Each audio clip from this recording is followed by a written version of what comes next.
Hi friends, welcome to easy learning channel. ఈరోజు వీడియోలో multi threading tutorial కోర్స్లో మనం లాస్ట్ వీడియో అనేది అయితే చేయబోతున్నాము, డే 9. సో ప్రీవియస్ వీడియోస్ ఎవరైనా చూడకపోతే మన ఛానల్లోకి వెళ్ళి వీడియోస్ అనేది అయితే చూసి ఈజీగా నేర్చుకోండి. ఈరోజు వీడియోతో మనకు multi threading tutorial full course అనేది అయితే కంప్లీట్ అవబోతుంది. ఈ డే 9లో మనకు థ్రెడ్ సేఫ్టీ టెక్నిక్స్ గురించి అయితే నేర్చుకోబోతున్నాము. సో ఈ థ్రెడ్ సేఫ్టీ టెక్నిక్స్‌లో ఉన్న సబ్ టాపిక్స్ మనం ఆల్రెడీ మన కోర్స్‌లో యూజ్ చేసాము. జస్ట్ ఇమ్యూటబుల్ ఆబ్జెక్ట్స్ అంటే ఏంటి? థ్రెడ్ లోకల్ స్టోరేజ్ అంటే ఏంటి? కాన్కరెన్సీ కంట్రోల్ యూజింగ్ లాగ్స్ అంటే ఏంటి? అటామిక్ వేరియబుల్స్ అండ్ క్లాసెస్ అంటే ఏంటి? అనేదైతే తెలుసుకోబోతున్నాము. వీటిని మనము మన ప్రీవియస్ వీడియోస్‌లో యూజ్ చేసి ప్రాక్టికల్‌గా కోడింగ్ అనేదైతే నేర్చుకున్నాము. సో ఒకవేళ మీరు మల్టీ థ్రెడ్డింగ్ కోర్స్ అనేదైతే నేర్చుకోవాలనుకుంటే మన ఛానల్‌లోకెళ్ళి ప్లేలిస్ట్ అనేదైతే చూడండి. డే 1 టు డే 9 అనేదైతే మీరు నేర్చుకున్నట్లయితే ఈజీగా మీ మల్టీ థ్రెడ్డింగ్ అనేదైతే వచ్చేస్తది, మీకు రియల్ టైమ్‌లో యూజ్ అవుతది. సో, ఈ మల్టీ థ్రెడ్డింగ్ ట్యుటోరియల్‌లో మనకు థ్రెడ్ సేఫ్టీ టెక్నిక్స్ గురించి జస్ట్ బ్రీఫ్‌గా తెలుసుకుందాము. అండ్ ఇందులో మనకు immutable objects, thread local storage, concurrency control using locks, atomic variables and classes, concurrent collection, software transactional memory అంటే ఏంటి? ఇవన్నీ మనము బ్రీఫ్‌గా నేర్చుకుందాము.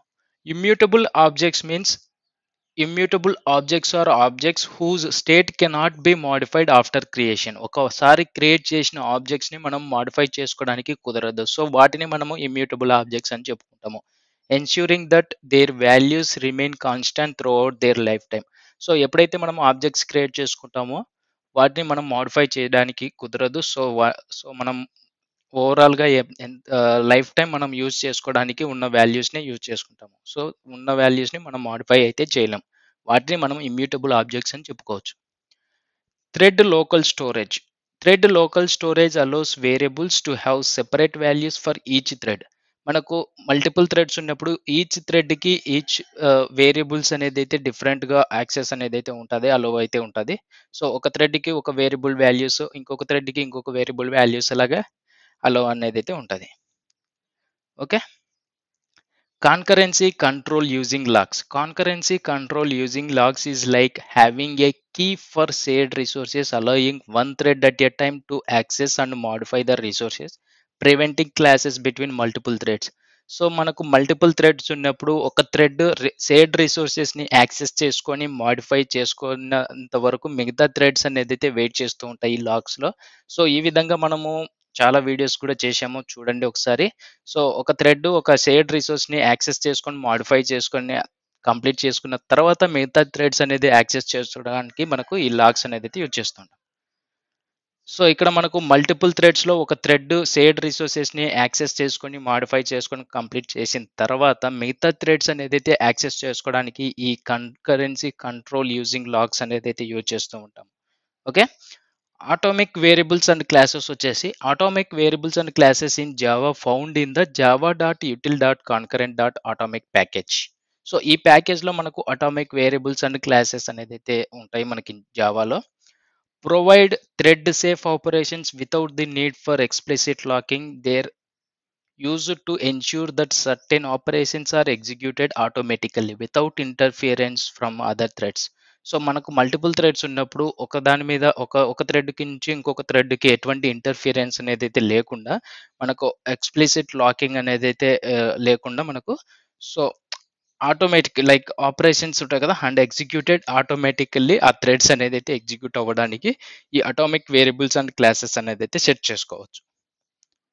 And concurrent collections like concurrent hash map and concurrent linked queue are designed for safe and efficient concurrent access by multiple threads, ensuring data consistency without the need for explicit synchronization. So మనకు ఒక ఏదైనా data provide చేయాలనుకున్నప్పుడు ఎటువంటి consistency అంటే value కన్సిస్టెన్సీగా ఉండేదాన్ని provide చేయాలనుకున్నప్పుడు మనము ఈ కాన్కరెంట్ హ్యాష్ మ్యాప్స్ అని, కాన్కరెంట్ లింక్డ్ క్యూ అని ఇట్లా మనము యూజ్ చేసుకోవచ్చు కలెక్షన్స్ని. And software transactional memory simplifies concurrent programming by allowing multiple operations to be treated as a single atomic transaction, ensuring consistency in shared data without explicit locks. So మనకు multiple ఆపరేషన్స్ని ఒకేసారి జరగడానికి మనకు ఈ సాఫ్ట్వేర్ ట్రాన్సాక్షనల్ మెమరీ అనేది అయితే allow చేస్తూ ఉంటుంది, treated as a single atomic transaction. Ensuring consistency in said data without explicit locks. ఎటువంటి లాక్స్ లేకుండా మనకు యూజ్ చేసుకోవడానికి ఉంటుంది. ఓకే. ఇది ఫ్రెండ్స్ ఈరోజు వీడియోలో మనము థ్రెడ్ సేఫ్టీ కలెక్షన్స్ అనేదైతే చూసాము. సో, మీకు ఇంకా ఏదైనా డౌట్స్ ఉంటే వెంటనే కామెంట్ సెక్షన్‌లో కామెంట్ చేసి మీ డౌట్స్ అనేదైతే క్లారిఫై చేసుకోండి. ఎవరైతే మల్టీ థ్రెడ్డింగ్ కోర్స్ నేర్చుకోవాలనుకుంటున్నారో మన ఛానల్‌లోకెళ్ళి మల్టీ థ్రెడ్డింగ్ ట్యుటోరియల్ ప్లేలిస్ట్ అనేదైతే చూడండి. Day 1 to day 9 all concepts అనేదైతే కవర్ చేశాను.